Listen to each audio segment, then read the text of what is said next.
this After Effects tutorial, I'll show you how to create mix and match text animations. Mix and match means bringing two contrasting techniques or styles together, like two fonts for example.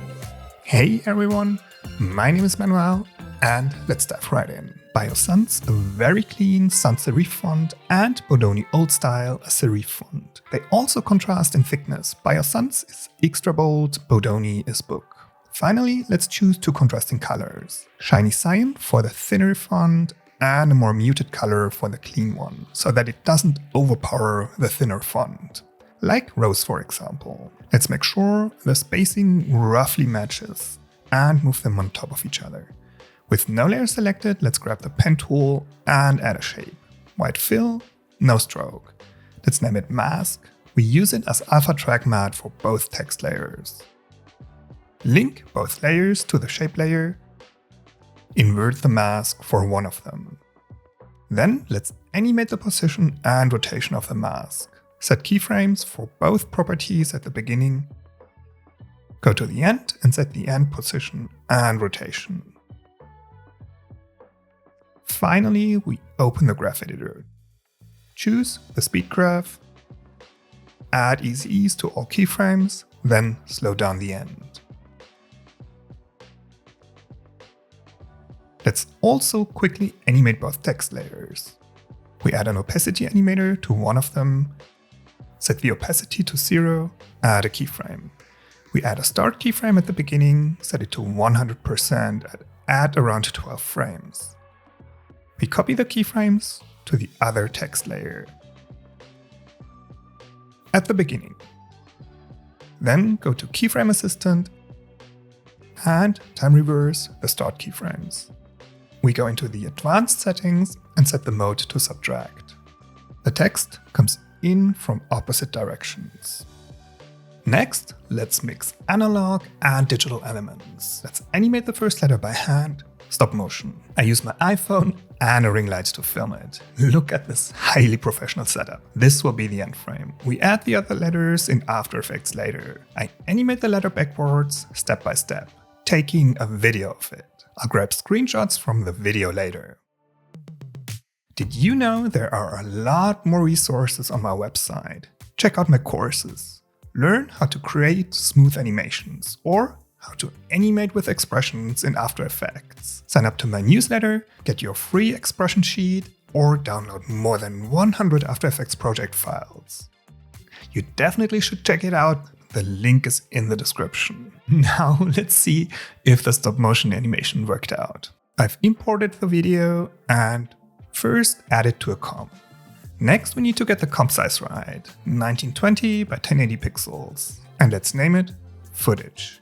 The next step is to fit the footage by scaling and rotating it. Then I go through the whole clip from the end to the beginning and mark the frames I want to use with markers. Before adding it to the main comp, I add it to a new comp once more. And now I basically collect all the frames I chose. Move marker 1 to frame 0, then split the layer. Grab the first part, move it to the next marker, and so on, until all frames are on separate layers. We select all of them and set the out point at 1 frame. Then make sure all layers are selected. We go to time and freeze the frames. We want our frame rate to be 8 frames per second, so each clip is 3 frames long. Let's create a sequence. Make sure to select the frames from bottom to top. Go to Keyframe Assistant and Sequence Layers. Okay, the bottom frame you selected first is the first frame in the sequence. Let's expand the last frame and check it out.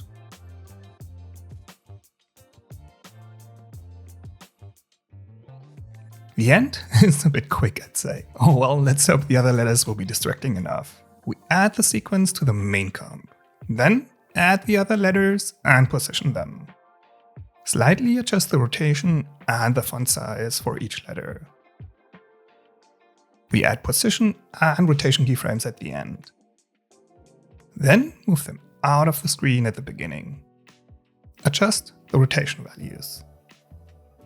In the graph editor, we select all keyframes, add easy ease, then slow down the beginning some more.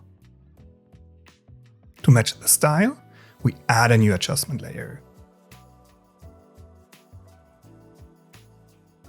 Add the posterized time effect and set the frame rate to 8 frames per second.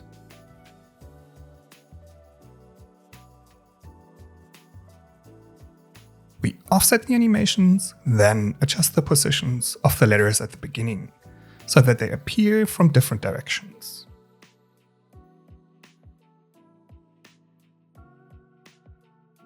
Awesome! To bring all layers together, we add some compositing.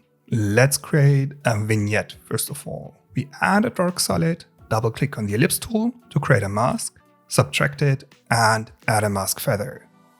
And expand the mask. Next we add a light. Create a new bright solid.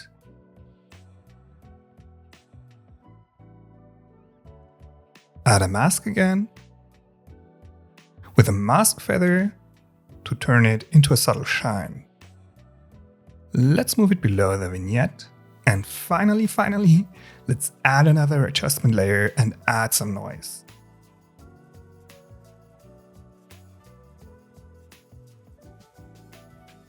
Amount 5%, no color noise. Let's move this layer to the top. I think that's it. Contrast and brightness, and the colors are fine.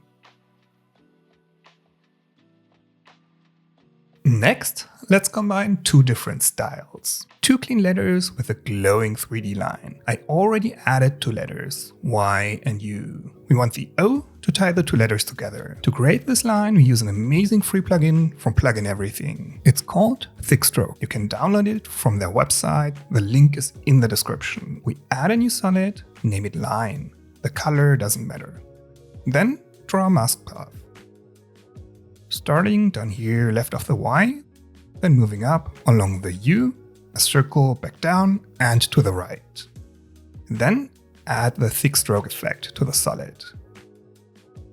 And move it to the top of the layer stacking order. We choose mask 1, then set the start and end width. Let's set the width start to 50, the width end to 40, to slightly taper it. Cap round, width interpolation, let's go for smooth.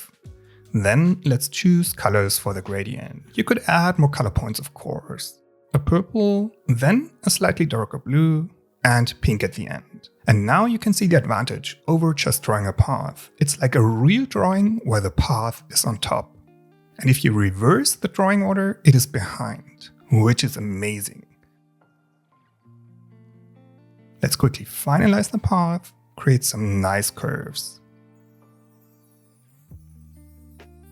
Then, let's add a glow. We use the Effects and Presets window to search for it and add it to the solid. We set the glow radius to around 20. To add some thickness, let's add a layer style. Inner shadow, we actually use it as light though. We set the color to white and the blending mode to normal. Opacity 100%. Angle around 110 degrees. Let's increase the distance. Size 25. Let's add a tiny bit of noise, around 5%. To add some depth, we want the line to be behind the U and the bottom part of the Y. With no layer selected, we use the rectangle tool and add a mask. One covers the left top of the U. Let's duplicate the rectangle, and this one covers the bottom part of the Y. Let's use the shape layer as inverted alpha track matte for the solid. Then we need to fine-tune the size and positions of the rectangles. Maybe adjust the path a bit. Awesome, much more interesting to look at. Let's animate the line simply by trimming the path, using 2 keyframes. Check out all the resources on my website, link is in the description. On the left side, I've added a video you might like. Thanks for watching this one, see you in the next one. Bye everyone!